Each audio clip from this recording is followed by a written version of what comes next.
Irmãos, eu sou de São Paulo, né? Fui criado na periferia de São Paulo. E uma coisa que a gente aprende quando você é de cidade grande, desde pequeno, é que você não pode estar e se permitir estar em algum lugar na rua numa situação de vulnerabilidade. Então, desde pequeno você já aprende algumas coisas que você precisa cuidar. Então, até hoje, quando eu vou caminhar com a Carla na rua, eu não consigo deixar que ela caminhe do lado da rua e eu para o lado de dentro. Porque eu sempre aprendi, não, eu preciso estar, quem vai estar na situação de vulnerabilidade precisa ser eu nessa situação e não a minha esposa. Então, no ônibus, quando você vai pegar um ônibus, um metrô, você aprende que a sua carteira fica no bolso da frente. Eu não consigo deixar minha carteira no bolso de trás, não tem como, porque na cidade grande você está com a carteira no bolso de trás, você vai descer do metrô provavelmente sem nada.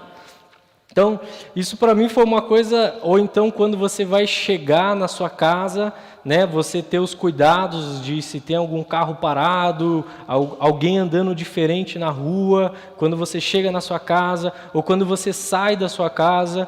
E isso é tão estranho porque acaba virando algo comum. Então, para mim, algumas coisas que eu já faço, assim, é comum. E a Carla às vezes pergunta, mas por quê? Eu sempre esqueço. Por exemplo, andar do lado da rua, né, quando a gente vai andar, a Carla sempre fala assim, eu sempre esqueço. Eu falo, pois é, eu nunca esqueço. Né? Ou quando vai chegar em casa, já vê um carro parado assim na frente da casa, já vai devagar e tal. Aí agora ela já sabe, depois de 6 anos de casado, tem um carro parado ali, né? Falo, então, por isso mesmo, eu ainda não sei de quem que é esse carro. E é uma coisa que vira comum, porque você aprende, por uma questão de sobrevivência, a não se colocar numa situação de vulnerabilidade, porque você pode estar correndo risco ou a sua família correndo risco. Então acaba virando uma situação assim. Então se tem algo que, pelo menos eu na cidade grande aprendi, é que você não pode se colocar numa situação de vulnerabilidade. Cuidado a hora que você anda, como você anda, aonde você anda, o que você faz, onde você para o seu carro, como você para o seu carro, como você desce do seu carro. Acaba virando algo normal, mas não se coloque numa situação de vulnerabilidade nunca. E depois vocês vão entender porque eu estou contando isso, mas eu quero convidar você a pensar um pouco comigo nessa manhã a respeito do que é de fato uma verdadeira intimidade. O que é uma verdadeira intimidade? Talvez para você que é casado, quando eu falo essa palavra intimidade, você tenha uma percepção sobre aquilo que é conviver, estar com alguém todos os dias, né?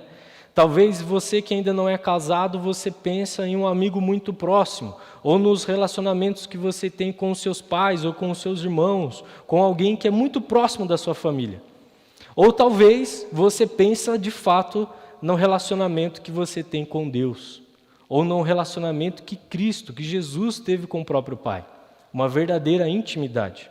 Mas eu quero nessa manhã falar para você de 2 aspectos muito claros que nós precisamos ter para termos uma verdadeira intimidade. E o primeiro deles que eu queria falar com você nessa manhã é a respeito da exclusividade. Por uma verdadeira intimidade, nós precisamos ter uma exclusividade.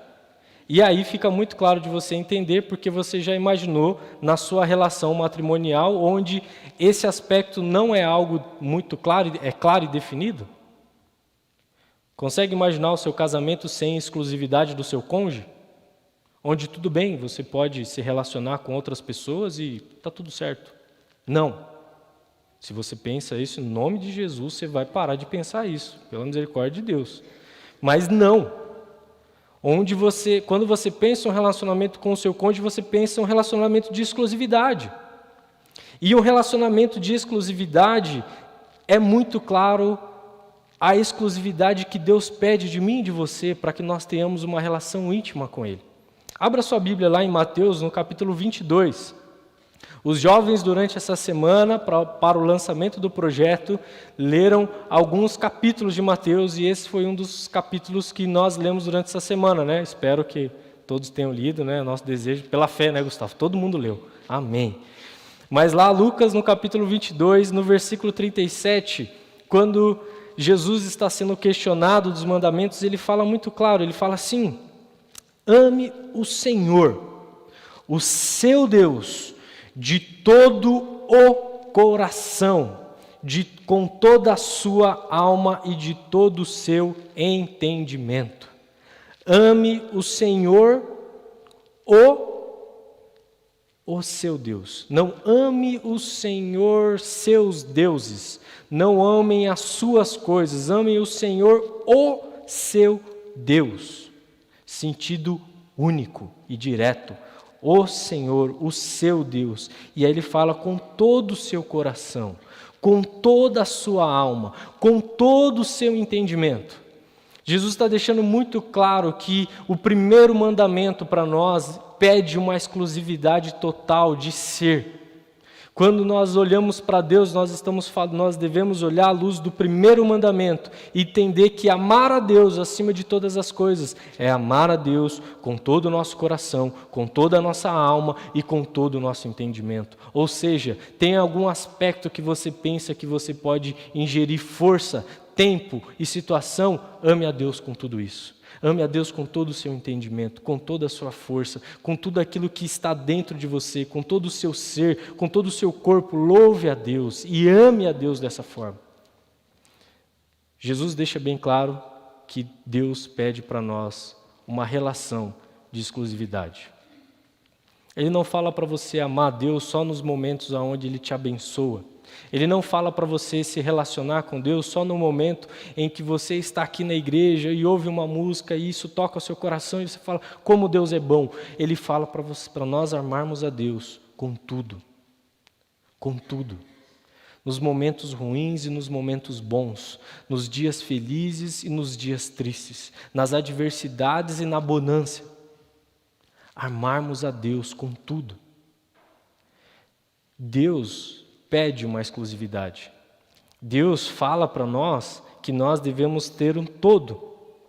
Então, quando nós estamos falando de exclusividade, nós precisamos entender que nós temos um sério problema, irmãos. Porque o tempo todo, você e eu decidimos amar e não ser exclusivo de Deus. Talvez nós até falamos a respeito do sentimento amor e não da decisão de amar, que nós amamos a Deus com o nosso sentimento. Mas na prática, nós às vezes acabamos amando muito mais as coisas desse mundo do que as coisas de Deus de fato. Porque é muito triste quando alguém fala que te ama, mas isso não é carregado de ação que demonstra esse amor, não é? Então nós precisamos entender que às vezes nós estamos dizendo que amamos a Deus, mas na verdade as nossas ações mostram outras coisas. Mostra que nós amamos muito mais esse mundo e valorizamos muito mais as ordens e os poderes desse mundo e os status desse mundo do que o nosso próprio Deus. Mas uma verdadeira intimidade, irmãos, pede exclusividade. E nós precisamos parar e pensar se de fato nós somos alguém que se relaciona com Deus com exclusividade. Sabe por quê? Chegou várias pessoas para querer caminhar com Jesus, porque viram os milagres que Ele fazia, viam os poderes que Ele operava, viam as palavras que Ele falava. Mas algumas pessoas não tiveram uma relação de exclusividade com Jesus e Ele deixou isso muito bem claro. Nós temos o exemplo, irmãos, do jovem rico, que chega para Jesus e fala, nossa, eu conheço os mandamentos, sigo isso desde pequeno. E Jesus fala, tá bom, você conhece os mandamentos, mas falta em você a exclusividade, porque você ama mais o dinheiro do que a mim. E Jesus fala, vende tudo e me segue. E aí ele, opa, eu te amo, mas você não é exclusivo para mim. Nós temos a situação de Judas, que mesmo estando ao lado de Jesus, amou muito mais o dinheiro e aquelas vantagens que ele poderia tirar dentro das relações e do caminho de Jesus. Nós temos outra pessoa que chega para Jesus e fala, Senhor Jesus, deixa só eu enterrar os mortos, deixa eu só enterrar a minha família. E Jesus fala, deixa os mortos, enterre os seus próprios mortos, porque você não está com exclusividade comigo. Irmãos, sabe qual é o maior problema de quem ainda não entendeu que precisa ser exclusivo de Deus? É porque você não consegue ter uma relação de exclusividade quando você ainda acha que tem uma opção melhor. Você não vai ter uma relação de exclusividade enquanto você ainda achar que tem opção melhor para aquilo, não é?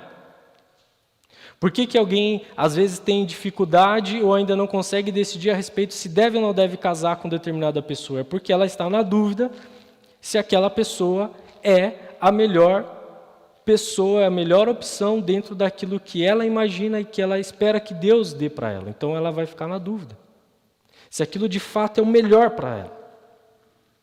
Então sabe qual é o problema, irmãos? Que às vezes eu e você, nós não conseguimos ser exclusivos de Deus de fato, de corpo, alma, entendimento, e coração e dedicação, porque nós estamos achando que esse mundo tem opções melhores para nós do que esse negócio do que Deus está falando para a gente fazer. Você quer saber se você está sendo exclusivo de Deus? Pensa de fato quais são as suas prioridades. O quanto quando você abre a sua agenda, tem algo de Deus e para Deus e por Deus ali. O quanto a sua família que está perto de você, que vê quem você é e como você se relaciona, vê Deus na sua vida. Porque, irmão, você não vai dar aquilo que você não é. Não espera que seus filhos sejam aquilo que você não é. Não exijam que eles estejam todos os dias na escola dominical, que eles sejam perfeitos, que eles sejam os melhores tocadores de piano, de violino, e que eles vão lá na frente, que eles façam, se você não tem um tempo que você se dedica para ler a Bíblia. Você precisa entender que a relação, a verdadeira intimidade que Deus nos chama para ter é uma relação de exclusividade. Por quê? Porque nós estamos amando mais as coisas daqui, nós não estamos entendendo e lembrando o que custou esse relacionamento que Jesus quer ter comigo, com você. 1 Pedro, no capítulo 1, a partir do versículo 18, diz assim: Pedro está falando para o povo peregrino que está fugindo, que está caminhando. Ele fala assim: pois vocês sabem que não foi por meio de coisas perecíveis, como ouro e prata, que vocês foram redimidos da sua maneira vazia de viver, que lhes foi transmitida por seus antepassados, mas pelo precioso sangue de Cristo, como um cordeiro sem mancha e sem defeito. Nós não fomos redimidos, irmãos, por nada que esse mundo tem para te oferecer. Não é esse mundo que vai ser capaz de redimir você de nada.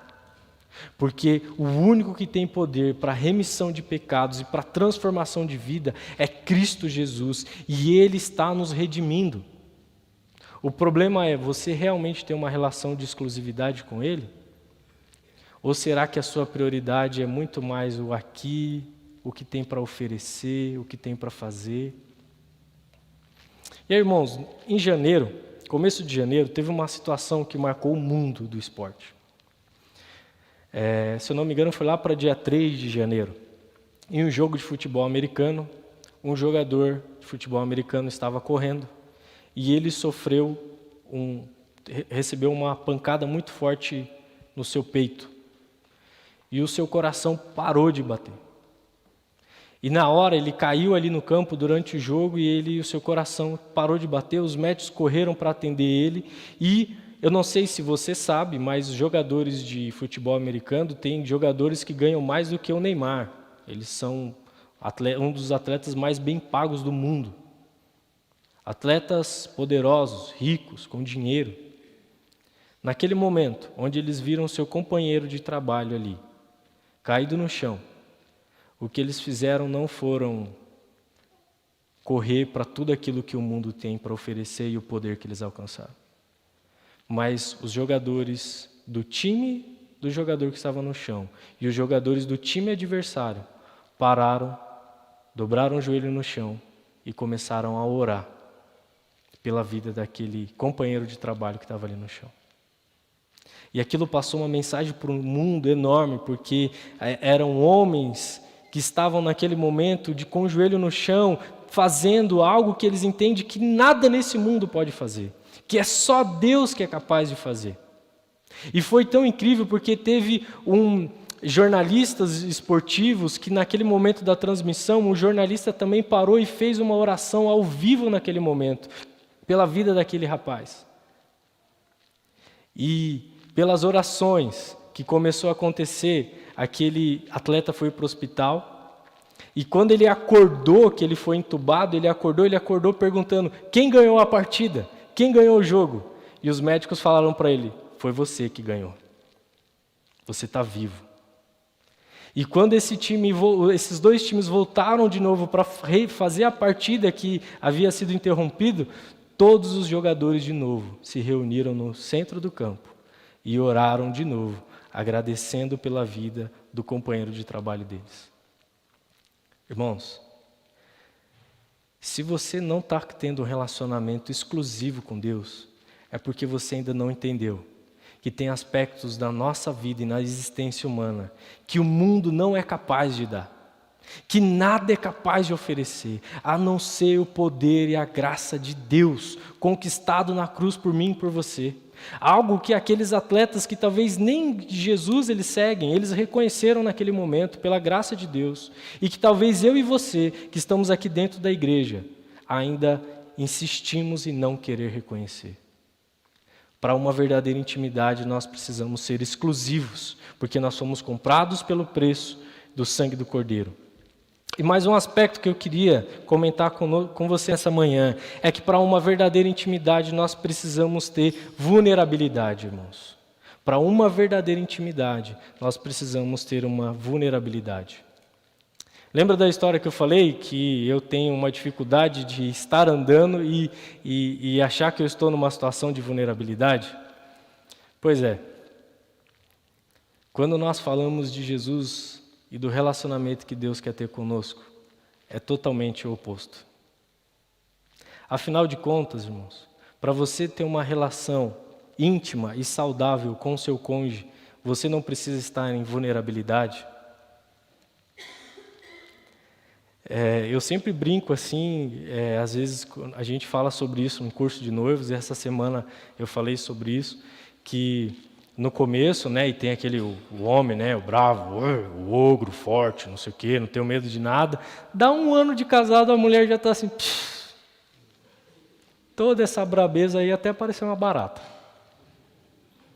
Toda essa brabeza aí até achar um pedaço de cebola no prato dele, aí você vai ver que... acabou com esse negócio. Toda aquela postura, numa relação íntima, fica vulnerável.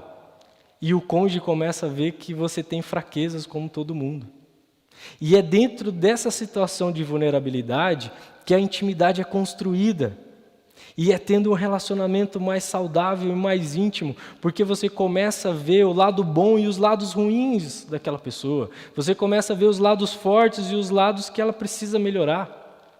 E é nessa situação de vulnerabilidade no qual nós crescemos um com o outro, no qual nós nos expomos para que o crescimento aconteça.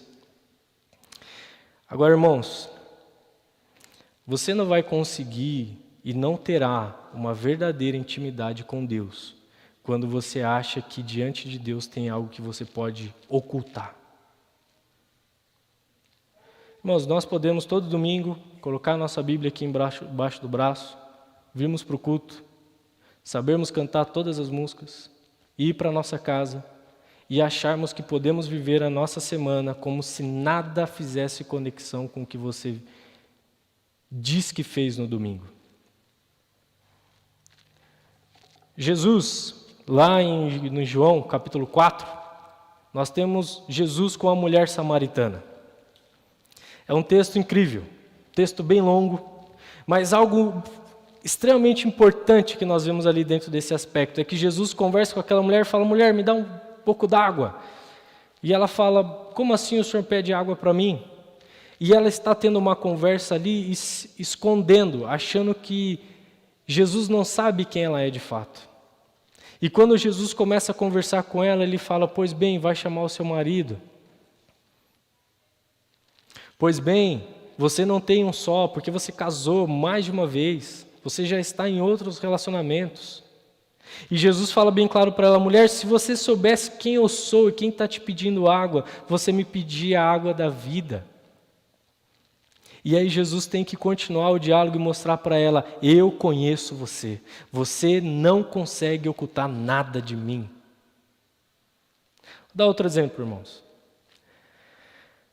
Sabe criança quando faz uma coisa errada e fica fingindo que não fez?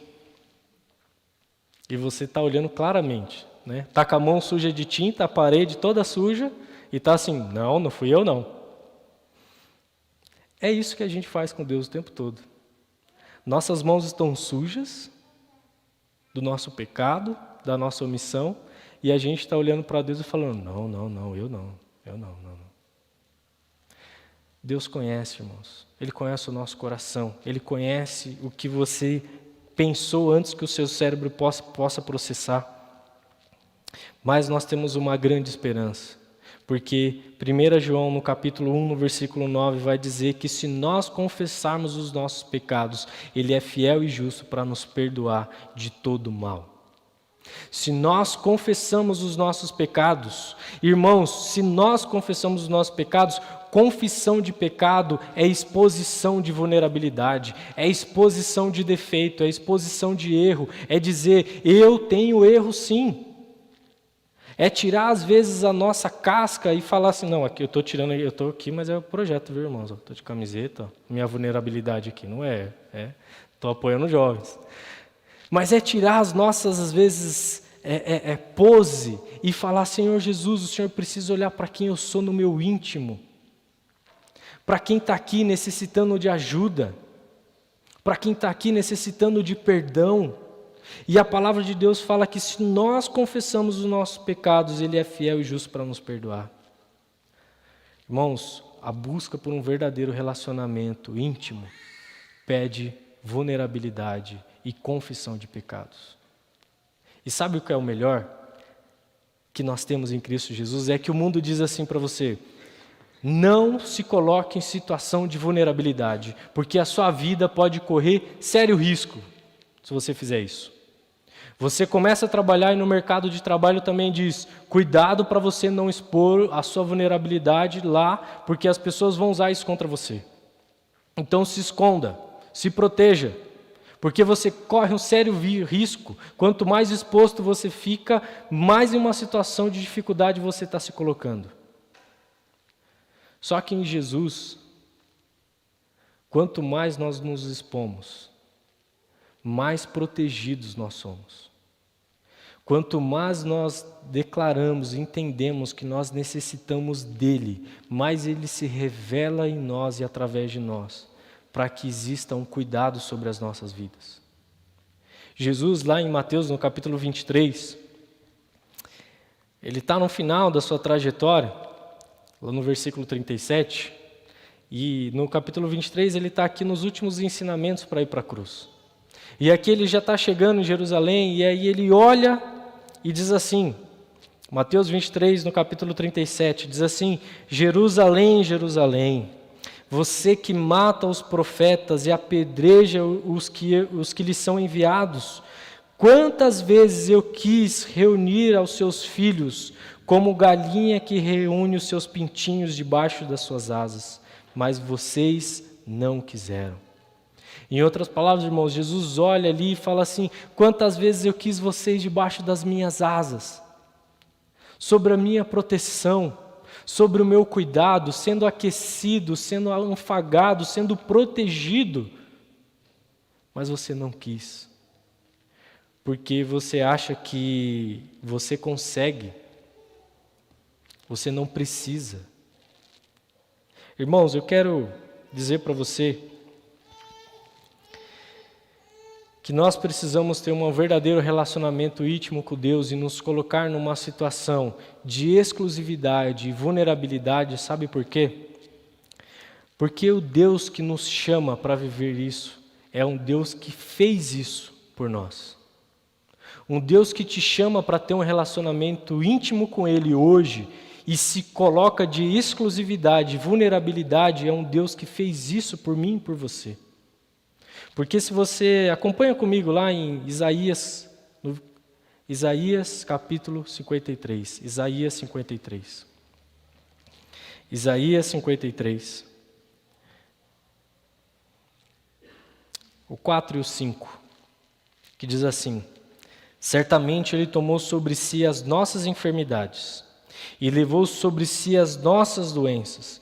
Contudo, nós o consideramos castigado por Deus, por Ele atingido e afligido.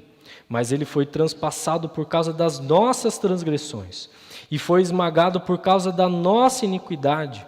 O castigo que nos trouxe a paz estava sobre Ele, e pelas suas feridas fomos curados.